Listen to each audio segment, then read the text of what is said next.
Namaskar. How are you? How is Prayagraj?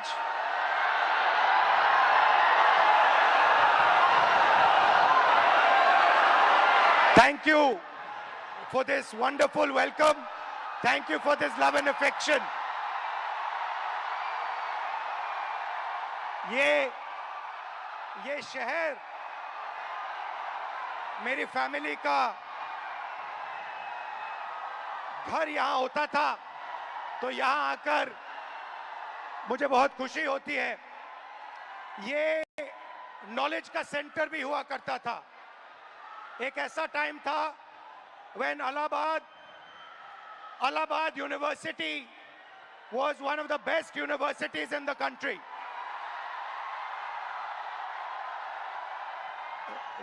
This evening, आज शाम मैं आपसे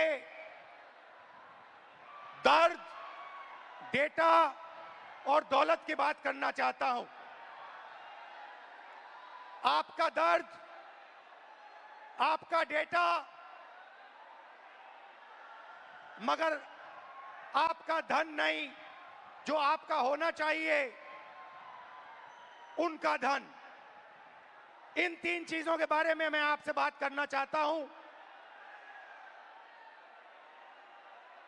ये आप हो, आप भारत की शक्ति हो, भारत की शान हो, भारत की स्ट्रेंथ हो।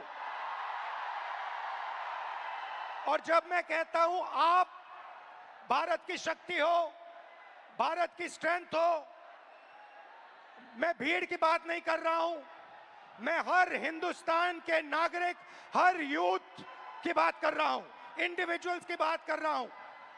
आप सब में इंटेलिजेंस है, इमेजिनेशन है, कैपेसिटी है, और अगर ये देश आगे बढ़ेगा तो आपके बल पे, आपकी स्ट्रेंथ पे इस देश का फ्यूचर बनेगा।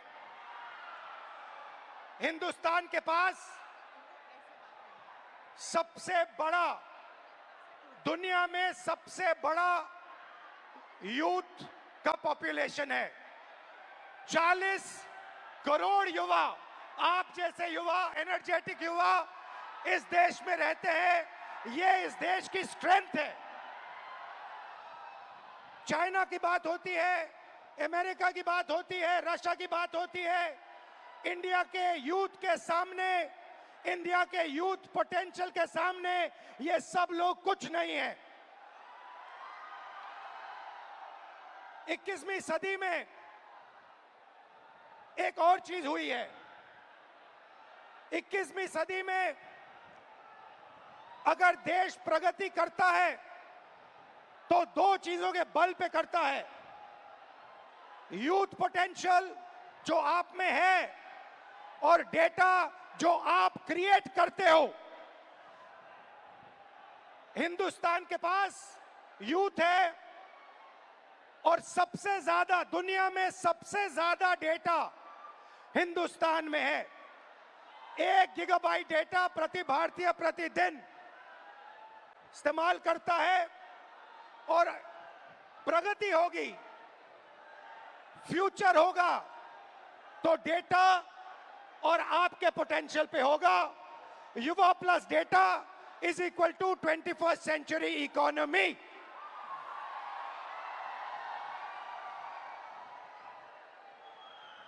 ब्रदर्स एंड सिस्टर्स, मीडिया में एआई की बात होती है।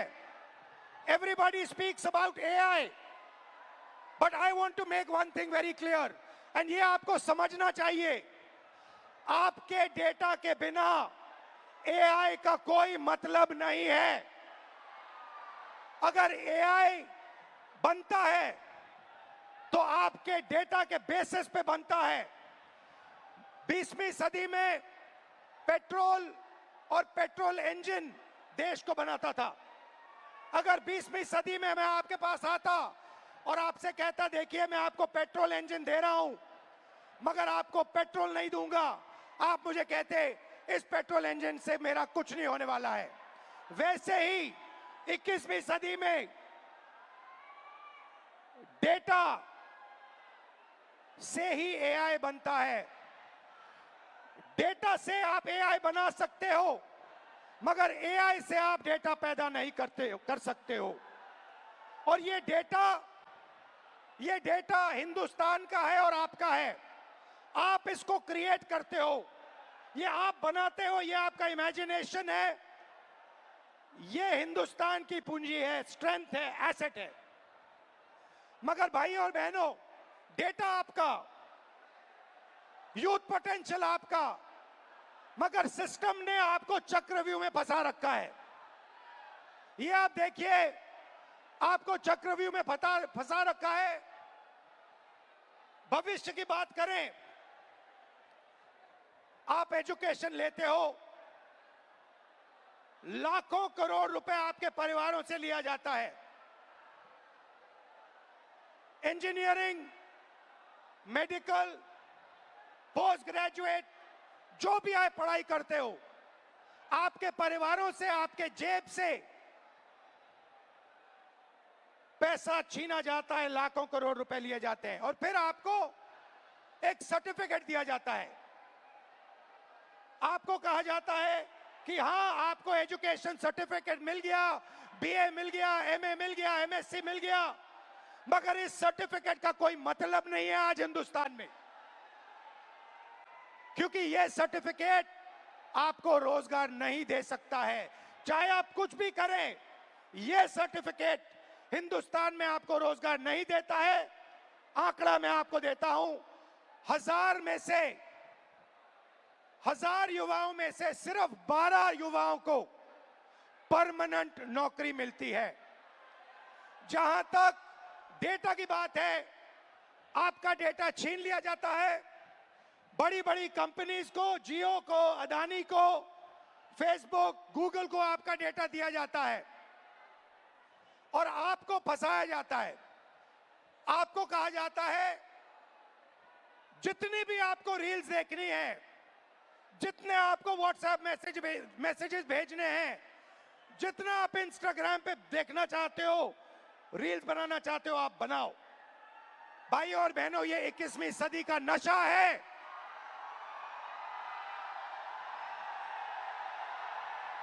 ये 21वीं सदी का नशा है। और फिर आपसे कहा जाता है कि ब्लिंकिट में काम करो, ऊबर में काम करो, मजदूरी करो, 21वीं सदी का नशा लो, मगर तुम्हें नौकरी नहीं मिल सकती, रोजगार नहीं मिल सकता इस हिंदुस्तान में। आइए एक युवा की आवाज सुने। ये जो बोलेंगे, ये आप सबके दिल में है। ये जो सवाल उठा रहे हैं, हिंदुस्तान का हर एक युवा यही सवाल पूछ रहा है, उठा रहा है। होता हम भी सीट खरीद लेते। आज मैं ब्लिंकिट में काम करता हूँ 10 घंटा, उसके बाद मैं पढ़ाई करता हूँ। इंडियन आर्मी का एग्जाम दिया, 1 नंबर से मैं बच गया। सीट खरीदता, मैं ब्लिंकिट में काम नहीं करता। ये कह रहा है कि शिक्षा लेने के लिए मुझे ब्लिंकिट में बंधुआ मजदूर जैसे काम करना पड़ा, और उसके बाद मजदूरी करने के बाद, 21वीं सदी की मजदूरी करने के बाद पेपर लीक होता है, और कोई अमीर बच्चा, अमीर परिवार पेपर खरीद के मेरे फ्यूचर को खत्म करता है। आइए, वेलकम। कैसे हैं आप? नाम क्या आपका? मेरा नाम सर अजय राघव है। अविनाश और अजय। हाँ। आइए, अविनाश और अजय दोनों स्टूडेंट्स हैं, इनसे थोड़ा सुनते हैं, इनका एक्सपीरियंस क्या रहा है, बताइए। सर मैं यूपीएसआई एस्पिरेंट हूँ। तो पास पकड़ते हैं। सर मैं यूपीएसआई एस्पिरेंट हूँ, और उत्तर प्रदेश में यूपीएसआई की भर्ती 5 साल के बाद आती है। 2020-21 यूपीएसआई की भर्ती 2020-21 में आई थी। इससे पहले तो उसमें व्यापक स्तर पर घोटाला हुआ था। मैं मानता हूं इस चीज को कि वो भारत की एग्जामिनेशन हिस्ट्री का सबसे बड़ा घोटाला था। उसमें सैकड़ों एफआईआर दर्ज हुई, 350 से ज्यादा फेक एलिमेंट, डमी कैंडिडेट पकड़े गए। हमने सैकड़ों इनको प्रूफ दिए, लेकिन इन्होंने भर्ती को पूरा कर दिया। सर मेरा दरोगा बनना एक सपना था। मैं किसान फैमिली से बिलोंग करता हूँ, तो मैंने नई भर्ती की आस में तो फिर से पढ़ना शुरू कर दिया, और मुझे पढ़ते पढ़ते 4 साल गुजर गए। सर 2025 में फिर यूपीएसआई की भर्ती आई, और ये चीज़ें 2025 में भी देखने के लिए मिली। सर यूपीएसआई के अंदर स्कोर कार्ड तक रिलीज नहीं करते हैं। मैंने परीक्षा दी है, मुझे ये नहीं पता चल पाता है कि मेरे रॉ मार्क्स कितने हैं और मेरे नॉर्मलाइजेशन मार्क्स कितने हैं, क्योंकि अलग अलग शिफ्ट में पेपर होता है।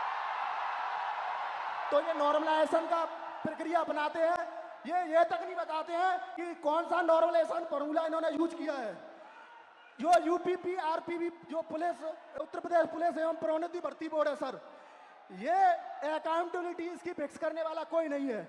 हमने तमाम प्रयास कर लिए, जनता दरबार चला गया, मैं इनके कैबिनेट मंत्रियों को ज्ञापन दे लिए, उल्टा इन्होंने मेरे को पकड़ के जेल में डाल दिया।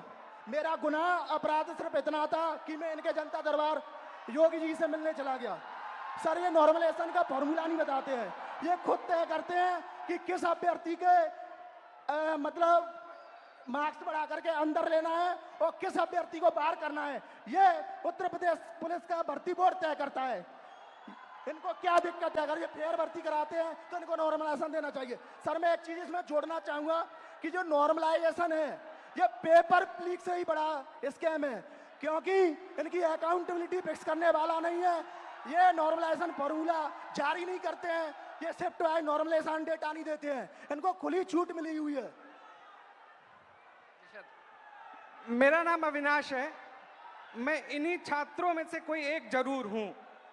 चूंकि मैं ये कह सकता हूं सर कि मैंने अपनी तैयारी 2018 में शिक्षक भर्ती के लिए की थी। 2018 से आज तक मैं उसी की तैयारी कर रहा हूं। क्यों? सरकार के पास जगह खाली है, फिर भी वैकेंसियां नहीं दी जा रही हैं। उसके बाद ये होता क्यों है सर? ये सरकार की मानामानी है। इसमें सरकार अगर चाहे बच्चों से कि वैकेंसियां दे, प्रॉपर तरीके से चलती रहे। हम लोग ऐसा नहीं कि क्या कहते हैं एक डिमांड कर रहे हैं। 2018 से लेकर आज तक कई सारे धरना प्रदर्शन, कई सारे ज्ञापन ये दिए हैं। उसके बाद दूसरा मुद्दा ये कि 2022 से ही मैं यूपी पेट की तैयारी यूपी SSS आयोग से करता हूं। यूपी SSS आयोग 2022 से मैं तैयारी कर रहा हूं, और उसकी भर्तियां आज भी ऑन रिकॉर्ड में बात कर रहा हूं कि कम से कम 9 से 10 वैकेंसियां आज तक क्लियर नहीं हुई है। और उसमें से बहुत सारी वैकेंसियां जिसके लिए हम लोगों ने लाठी खाई, ज्ञापन दिया, लोगों से जाके मिले कि हमारी दर्द, हमारे दुख को समझा जाए, लेकिन आज तक सरकार के कान में ये बात पहुंची नहीं है। इसमें से बहुत सारे ऐसे हमारे भाई बहन हैं जो उस चीज से पीड़ा में ग्रसित हैं। और बताइए। और सर ये है कि देखिए, हमारी कुछ मांगे हैं, आपसे भी है, सरकार से भी है, कि ये जो जितनी वैकेंसियां हैं उसका एक प्रॉपर कैलेंडर तैयार कर दें। आप चुनाव कराते हैं, 3 महीने में रिजल्ट देते हैं, आप हमारा रिजल्ट 5 साल में नहीं दे पा रहे हैं, पहली चीज। दूसरी चीज, हमारी वैकेंसियों का यूपी SSS स्पेशली कोई स्कोर कार्ड नहीं जारी करता है मेंस का। अगर उनको कुछ भी करना होगा वो रोल नंबर दे देंगे। मतलब अकाउंटेबिलिटी और ट्रांसपेरेंसी होनी चाहिए। जी एग्जैक्टली यही चीज है।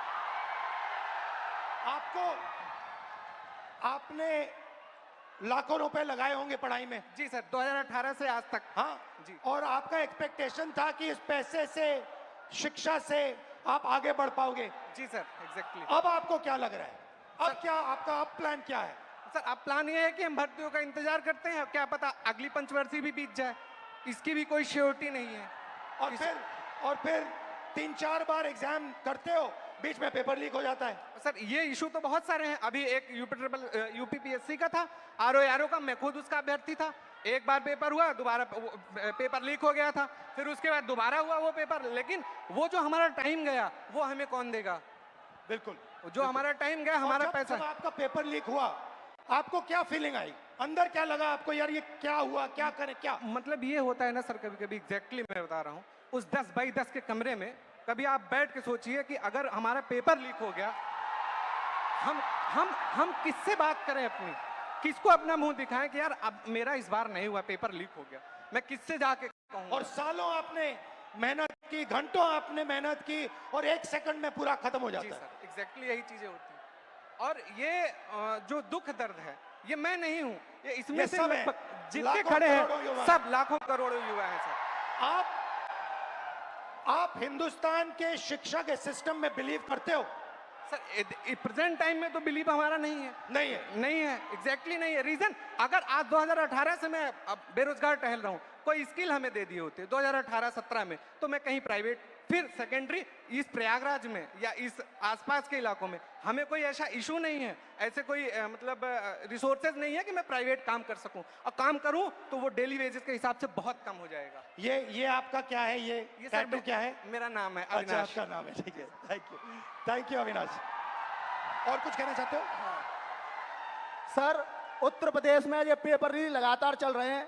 जब से माननीय योगी आदित्यनाथ जी सरकार में आए हैं, तब से मैं उंगलियों पे गिना सकता हूं सर।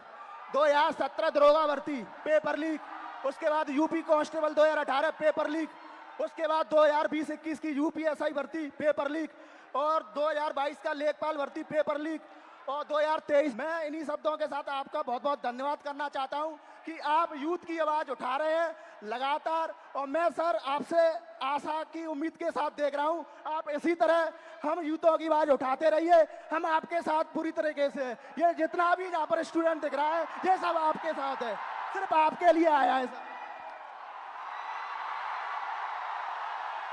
Thank you. तो आपने सुनी उत्तर प्रदेश के स्टूडेंट्स की आवाज। अब प्रॉब्लम क्या है मैं आपको बताता हूं। प्रॉब्लम है कि आप पढ़ाई करते हो, पैसा डालते हो, मेहनत करते हो, मगर रोजगार के सारे दरवाजे हिंदुस्तान में बंद पड़े हुए हैं।